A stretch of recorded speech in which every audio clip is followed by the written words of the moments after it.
سلام تخططتنا الشانل كما يكنيكم كما يتخونوا كم وتر سنة كتكون من نيوتيو لو ميحن تفليز بلد نمان نمسبون كتاكم تغليا بفلاي نزوم اب سدز لنا حبشا اقداسي زخونه ارستي زغريبه زلخون السادمه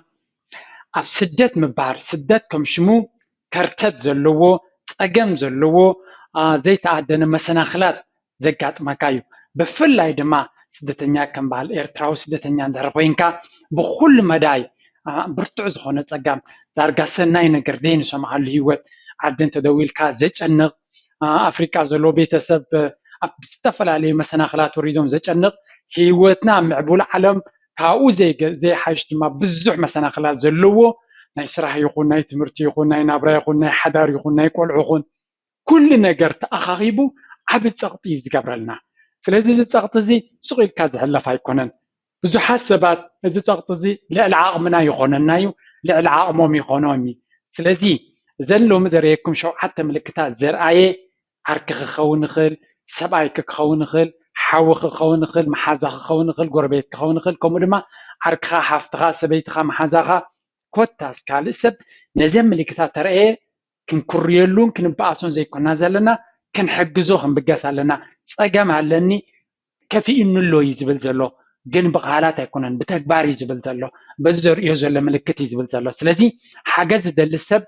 ኣብ መወዳእታ ምስ ሞተ ዘይኮነ ምልክታቱ ርኢና ክንሕግዝ ክንብገስ ነተባብዕ ኣነ ሕጂ ብመንፅሩ ብዙሕ ሰብ ይፅዕፈለይ ንኩሉ ክሕግዝ ዓቕሚ የብለይን ሓቂ ሓሽ ግን ነዚ ምልክታት ርኢና ኣብ ዙርያና ንዘለዉ ሓደ ክልተ ሰባት እንተሓጊዝና ዓብ ደገፍ ክኸውን ይኽእል ይብል እሞ ከየናዋሕኩ ብትሕትና ይሓተኩም ኩለን ክትከታተሉ ምክንያቱ ነፍሲ ወከፍ ኩሉ የርኢ ማለት ኣይኮን ሓደ ነታ ሓደ ነዚያ እዩ ዘርኢ ገሊኡ ከዓ ዝተፈላለየ ካብ ዝኽርኢ ይኽእል ስለዚ ሃየና ኣብቲ ትምህርቲ መጀመርያ ቁፅሪ 1 ሆፕለስነስ ተስፋ ምቑራፅ ተቐዳመይቲ ኣደራዕ ሽግር ጭንቀት ምስ በርትዓካ ተርእዮ ነገር እንተሎ እንታይ ኻ ተስፋ ኢኻ ትቆርፅ ምክንያቱ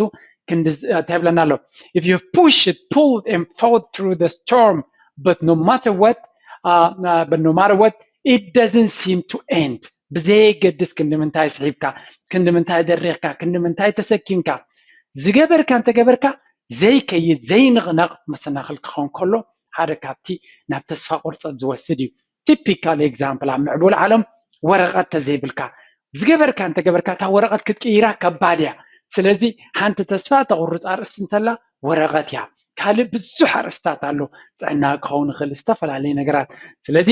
ከነስተውዕለሉ ክንክእል ኣለና You want to overcome your obstacle, but they seem to get bigger. You start to ask, why even bother? ንስኻ ከተፍክሶ ክትፈትሖ ክትኣልዮ ትደሊ መመሊሱ ዝገጅፍ ፀገም ድማ ይኾነካ ስለዚ ድሕሪ ዝተወሰነ ግዜ እንታይ ምፍታን እውን ኣየድልየኒን እዩ ዝብል ተስፋ ዝቆረፀ ሰብ ክትርኢ ከለካ ክትፈርዶ የብልካን ምክንያቱ ፈቲኑ ምዃን ዝኣበዮ ሰብ ክትከውን ስለትኽእል ማለት እዩ The point is known as hopelessness. Isn't it busy? مفتان تسفى تقرصلو ዝኾነ ነገር ተገበርካ ለውጥ ከም ዘይመጽእ ኣብ ዝበጽሕካሉ ደረጃ please ሓገዝ ሕተት ንመነ ንጆርጆ ወይ ንኻልእ ዘይኮነ ንክኢላዊ ሓገዝ ከድልዩ ምክንያቱ ተስፋ ቁርፀት ናብቲ ዝገደደ ቅድሚ ምኻድ ዝመጽእ ሓደገኛ ቦታ እዩ ብጣዕሚ dangerous step እዩ እዚ ሸለል ኢልካ ዝሕለፍ ኣይኮነን ብርግጽ ናብ ዝኽእሎ ክኢላታት ከይትኩም ማዕጾ ኳሕኩሕኩም I need help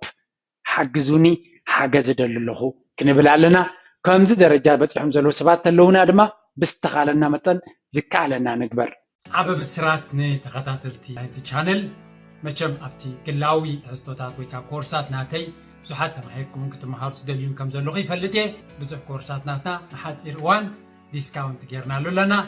كيتكم أتكورسات كويب سايت وسيتكم أكشن وسدو thank you very much كان حجزوا مالتي this is point number 1 number 2 quick to anger رأيوه كابزيت بينقراتي زمت قلت فيلكا مخراي محراق من ترتار دما كالاي ملكتنا emotionally drained ويكا بسمعتاتو استدحقي زتحاسيه ካብ ዓቕሙ ንላዕሊ ፀገም ተሰኪሙ ዝኸይድ ዘሎ ሰብ ዝመፅእ ምልክት እዩ እንታይ ይብሉና ኣለዉ the strangest thing is the transformation of a happy person into short-tempered and quick to anger. እዚ ትዝሕዝን ትፋልናቱ ወይ ንኸነለልዮ ዝሕግዘና ሓደ ሕጉስን ዝነበረ ሰብ ብቁልጡፍ ክሓርቕን ከንፀርፅርን ክበኣስን ፀርፀር ክብልን ክትሪኦ ከለኻ ምልክት ናይ ኢሞሽናል ድሬይኒንግ ወይ ከዓ ስምዕታዊ ማህሰይቲ ክንብሎ ንኽእል ምናልባት እዚ ምልክት ናት እዩ ቀደም ከምኡ ዘይነበረ ሓድሽ ባህሪ ቀልጢፍካ ምኹራይ ቀልጢፍካ ምሕራቅ ቀልጢፍካ ምንዳድ ክመፅእ ከሎ እዚ ሰብ እዚ ንዓኺ ወይ ንዓኻ ኣይኮነን ፀሊኡ ዘሎ ኣብ ውሽጡ ብርቱዕ ፆር ተሰኪሙ ስለዚ ከይድ ዘሎ ዘጋጥም እዩ እዚ ነገራት እዚ ክንደይ ካብኡ ኣብ ዝተፈላለየ ክፋል ናይ ሂወተይ ኣነ ባዕለይ ዘርእዮ ዝነበርኩ ስለዚ እዚ ክምህረኩም ከለኹ ኤግዛክትሊ ኩለን ሓደ ብሓደ ኣብ ሂወተይ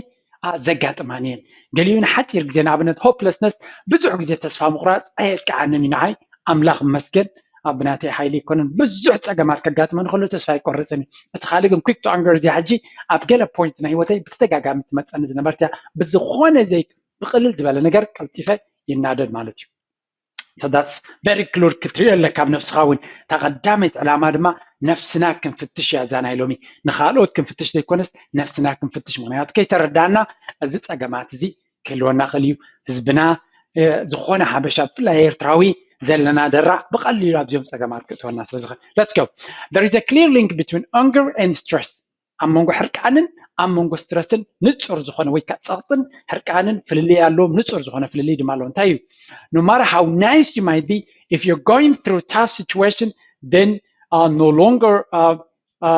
longer have the tolerance even for the smallest annoyance in your life ስትረስ ተሎ ሓደ ሰብ ሕርቃን ካበይ ይመፅእ ካብ ቅፅን ኢልና እውን ክንሪኦ ኢና እዚ ናይ ስትረስ ዘምፅኦ ፀቕጢ ሕርቃን ግን no matter how nice you might be if you're going through a tough situation ብዘይ ገድስቲ ዓይነት ባህር ነይርካ ቀደም እዚ ፀቕጢ እዚ እንተለካ ኮይኑ you're going to then you no longer have the tolerance even for the smallest annoyance ወላ ነቶም ናሽቱ ደቀቕቲ ነገራት እውን ክንዲ ዓብ ጌርካ ቀልጢፍካ ትሓርቕን ተንፀርፅርን እዚ ድማ ንስኻ ከምኡ ኮንካ ዘይኮነስ እቲ ዘሎ ፀቕጢ ከም ዝገብረካ ዘሎ እቲ ዘለዎ ፀቕጢ እቲ ዘለዋ ፀቕጢ ከም ዝገብራ ዘሎ ኪኖት ዘሎ ፀገም ክንጥምት ድማ የተሓሳስበኩም number 3 crying more often እዚ ድማ ብዘይ ቅቡል ምክንያት ብዘይ ሓደ ርዱእ ዝኾነ ምክንያት መብካይ ድማ ብቐሊል ነገር ድማ መብካይ ክኸውን ይኽእል As we grow older, we learn to control our emotions and we only cry when something huge happens. ክንዓቢ ከለና መብካይ ናይ ቆልዑት ምዃኑ ከምኡ ድማ ሓደ ኣዝዩ ዓብይ ትራጀዲ ወይ ከዓ ዓብይ ፀገም ክሳብ ዘይጋጠመ ክንበካ ከም ዘይብልና ኢና ንፈልጥ እንተኾነ ነዚ ንፈልጦ ነገር ንጥሕሰሉ ግዜ ኣሎ እሱ ድማ but push it to the limit crying might be a weekly or a daily thing a movie or an apology makes you cry እንታይ ማለት እዩ እዚ ስምዒትና ተሃስዩ እንተሎ ፀቕጢ ናይ ዝተፈላለየ ነገራት ተሸኪምና ንኸይድ ከለና ሓንጎልና ስትረስ ሒዙ ይኸይድ እንተሎ ብቐሊል ነገር ክንበክን ናብ ንብዓት ክንመፅእ ንኽእል ኣብዚ ሕጂ ቁሩብ ዲስክሌይመር ክገብረላ ወይ ከዓ ከነስተውዕለላ ዘለና ደቂ ኣንስትዮ ኣለዋ በቕባቓት ብቐሊሉ ክባኽያ ዝኽእላ ብዝተፈላለየ ናይ ግድን ፀቕጢ ስለዘለኪ ስትረስ ስለዘለኪ ይኮነን እዚ ግን ብፍላይ ናብቶም ብቐሊሉ ዘይንበኪ ሰባት ብቐሊሉ መዓልታዊ ሰሙናዊ ክንበክን ተጀሚርና ወላ ብቐሊል ብፊልሚ ብገለመለ ክንበክን ተጀሚርና ማለት እዩ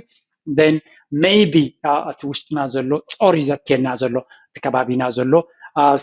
ዝተኸስተ ነገር ዘይኮነ ኣብ ውሽጥና ተሰኪምና ዘረልና ደራዕ ንሱ ይዘክየና ዘሎ crying easily is a sign that you're experiencing emotional burnout ሓንቲ ክኢላ ሳይኮሎጂስት PhD ማለት እንታይ ትብለና ኣላ ሓደ ሰብ ብቐሊሉ ዝበክን እንተሎ ዓብይ ናይ ኢሞሽናል በርንኣውት ብስምዒቱ ተዳሂኹን ተሃስዩን ከም ዘሎ ምልክት እዩ ትብለና ማለት እዩ ስለዚ ነፍስና ፅቡቅ ጌርና ክንፍትሽ ድማ የተሓሳስብ ኣብ ዘየድሊ መደምደምታ ክንበፅሕ እውን ኣይደልን እየ next point insomnia ማለት ድቃስ ምስኣን ማለት እዩ having trouble sleeping lower emotional and mental energy often leads to insomnia how contrary this might seem እንታይ ዝስማዓና ንብል ዘለና እዚ ሕማም እዚ ኣካላትና ድኽም ከም ዝብል ስልቹ ከም ዝብለና ይዝገብር ብዘይ ገድስ ክንምንታይ ድኻም ይስማዓና ድቃስ ግን ኣይወስደናን እዩ that's another problem ዝደኸመ ሰብ ክድቅስ ኣሎ you don't sleep that's a big problem too You might think that it would naturally be easier to fall asleep when you are feeling sad or depressed. ከምዚ ተሓዝንን ትጭነቕን ጸቕጢ ይስማዓካ እንተሎንሲ ኣካላትካ ድኽም ዝበለ እሞ ብዙሕ ድቃስ ዝመፀካ ኮይኑ ይስማዓካ። No, that's wrong. ምክንያቱ ኣብ ዓራት ድርኩስኩስ ትብል ኢኻ፣ ኣብ ሳሎን ድርኩስኩስ ትብል ኢኻ, but you cannot sleep.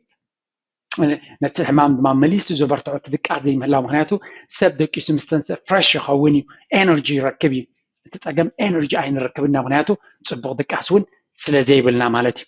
Insomnia occurs when so much is going on our thoughts.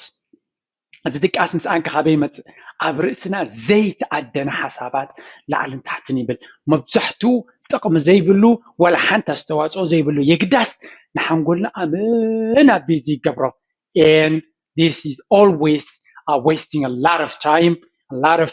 concentration ናትና ስለ ሰርቆ ርእስና ክዓርፍን ክድቅስን ኣይክእልን። ምናልባት ካልእ ቪድዮ ክሰርሐ ከመይ ጌርና ነዚ ነገር እዚ ምናልባት ኣይኮነስ ካልእ ቪድዮ ክሰርሐ ከመይ ጌርና ነዚ ነገር ንሰግሮ። ሓንቲ ኣብ ድቃስ ክትሕግዘኩም ትኽእል ግን ዲፕ ብሬቲንግ ሓሳባት ጠጠው ምባልካ ኣብ የክብ ከሎ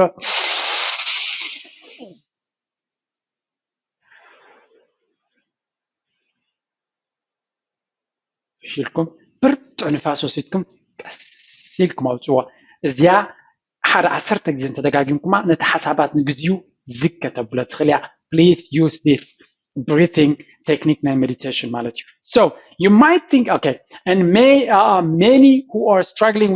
with demons in their heads have trouble getting a good night's sleep. ብዙሕ ኣብ ርእስና ዘይተዓደነ ሓሳባት ነንቀሳቅስ ዘለና ሰባት ለይቲ ንክንድቅስ ፀገም ኣለና። መብዛሕትኡ ግዜ ድቃስ ኣቢኑ ዝብል ሰብ ርእሱ ካብ ሓሳባት ዘይዕርፍ ክኸውን ክኽእል ኣለዎ። ኣነ ድቃስ ኣቢኒ ሓሳባት እዩ። ሓደ ግዜ ትዝሓስቦ ኣዝዩ ጥዑም ሓሳባት ናይ ቢዝነስ ናተይ ናይ ህይወት ናተይ ፕላናት እየ ዝገብር። ኤክሳይትመንት ድማ ድቃስ ከላኒ። ካልእ ግዜ ድማ ዝሕዝንን ዝሕርቕን ነገራት ንዑ ከተሰላስል እውን ድቃስ ዝስነሉ ግዜ ኣሎ ማለት እዩ። Number 5,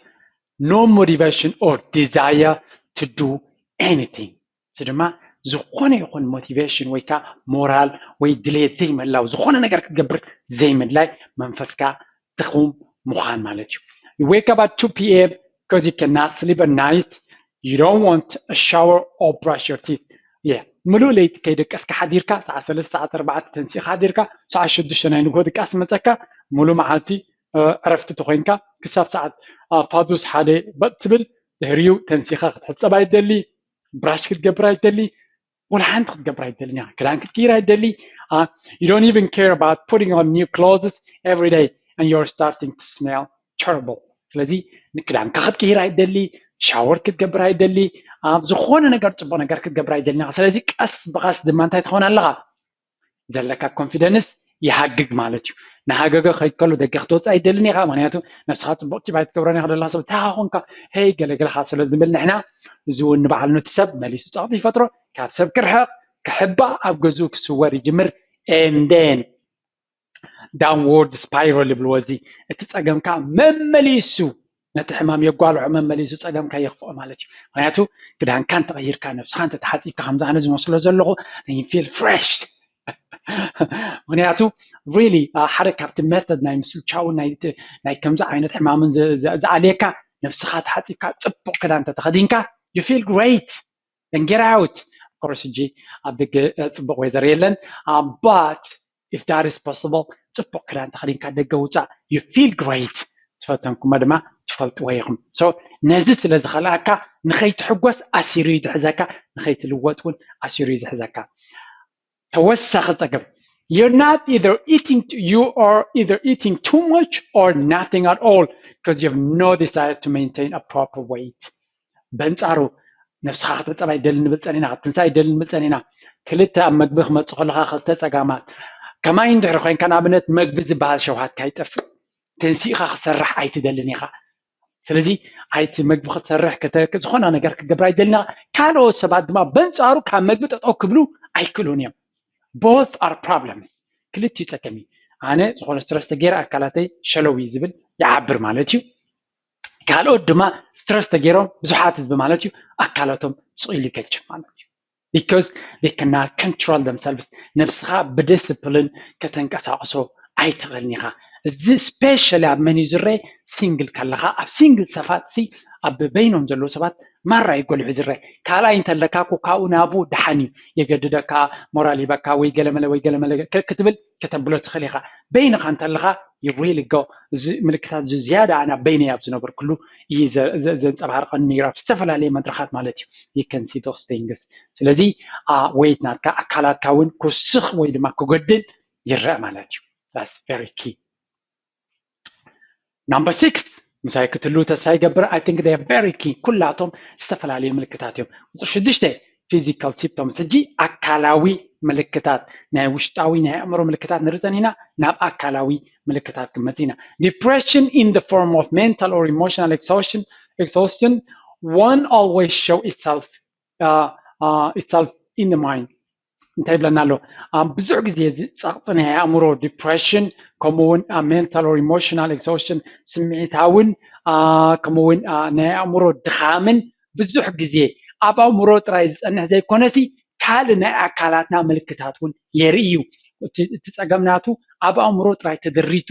ዝተርፍ ኣይኮነን እዚ ደረጃ እዚ ሞር ኣብ ብርቱዕ ዝኾነሉ ኣብ ኣካላትና እውን ክረአ እዩ we will see physical symptoms common in depression إذا عينت صاطخ مثلا خلو أبكال أكالاتنا زرّي ملكتات كنتايلنا نابنت vague pain are often present تايزغي أكالات كجدي حمكة but you don't know exactly where it is نابنت أبزي حمكة nothing happened زخونا نجرا يجات مكان له but still you feel pain maybe that is also an indication ስለዚህ again أبزي كل جزء disclaimer ويكا مكلا كتكملا ويتنكا كتكملا زدلي نعشت نجارات أجانينا ناب depression كين وزدخا بتعمي زفره مغنياتو زحمني مزبنا مو depression على نيلنا مليسنا تكم عين feeling ناب حمام كيتونا كنتنكا قدلي يعني زكي كيلاوي مخري كاب كيلا تزمت مخرم بر مدهاني تايكون ስለዚህ be careful so vague pain بقى زخونة عن زي حمكا كابي كم زبقس زي تفلطو this includes chronic joint pain كلها بزمقطات من أكلاتنا بركتاتنا دي قال ملك كل جزء عن زي سمعنا كابي كم زمتجن أين فلتن back pain نحكوا خاصة فلا عليك فال نحكوها حمكا جمر what else gastrointestinal issues أبدي كبدنا أبتنا معاناتنا بسرعة معكنا معاناتنا زفتر حمام مالتي كمون tiredness of course دخام بزي دخوني يقوم مغنيات متكام كمون sleep disturbances ناي دكاس مرباش كمون ناي شوحاتنا مبلشاو مالتي ياتهم تأكلاوي كالا عينت ملكتات ناي تحمام يوم كمون دما تاني مودتا never ending fatigue زي ودا زي قارص مخنيات زي بلو مسل چاو ابي وات مالتي no matter how much you sleep or how little you work it you just never have the energy to do anything زي قدستك استوعلك عرف كوعلك ولا حنت غي سرحك you have no energy بالك سلازي this is very clear تينات كانرجي زبل عزلو تاوش تخزلو ناي امرو صقتي سلازي مس نفسنا كنزارب لنا what exactly is going on تايتو تصقم إلنا حاجز كنحاتت مس حبيت سمنا حواتنا كنزرارب يتحساسب معناتيو